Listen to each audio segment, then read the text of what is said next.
Okay, good morning. Welcome to FamilyMath1129. Alright, so what do we got here? This is a shape that we made. It's a Zonish Polyhedra. I don't know exactly what it's called. Yeah, it didn't seem to have a name. We saw this on George Hart's old website, and he referred to it as a Zoneish Polyhedra, or an example of a Zoneish Polyhedra. So, but that's what he called it. Why don't you tell me what you think about this shape?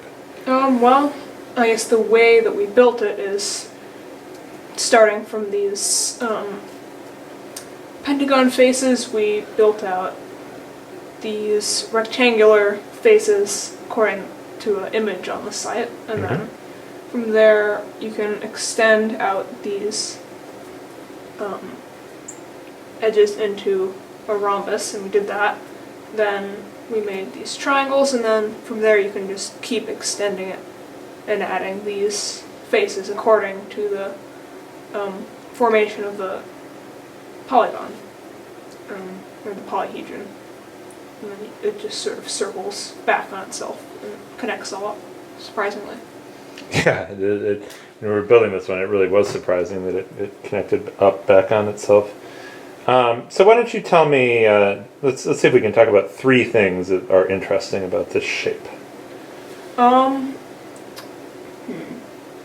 Well, one interesting thing is that it uses the red struts, which we rarely use. Okay, yeah, that's true. We have the Zome set, and we have all kinds of red struts, and we almost never use them. Yep. Yes, we needed a different angle to create the shape, and we saw the reds in the image on the site. Yeah, you noticed that. Otherwise, I think we would have been... I did not notice that those were red struts. So it's an interesting question to me whether the things that appear to be squares, whether they really are squares. Okay. So that's one interesting thing. We use the red struts.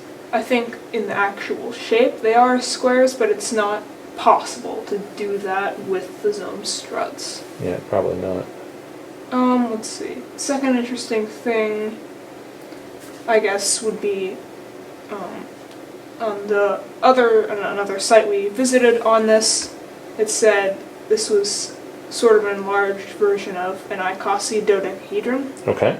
And an icosahedron would just look like a pentagon with triangles along these edges, and then more pentagons connecting up to that. And you sort of blow out all the faces and just connect them all up again, which is cool. Yep. And then the third interesting thing,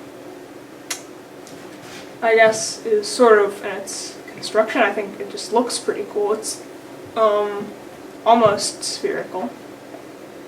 And creating it, the only red struts that we use are in these rhombus faces. You could sort of use that to help you construct it, which is cool. Okay, yeah, it is almost spherical. It would be fascinating to see if there was a way to actually calculate the volume of this. I mean, I'm sure there must be a way to do it.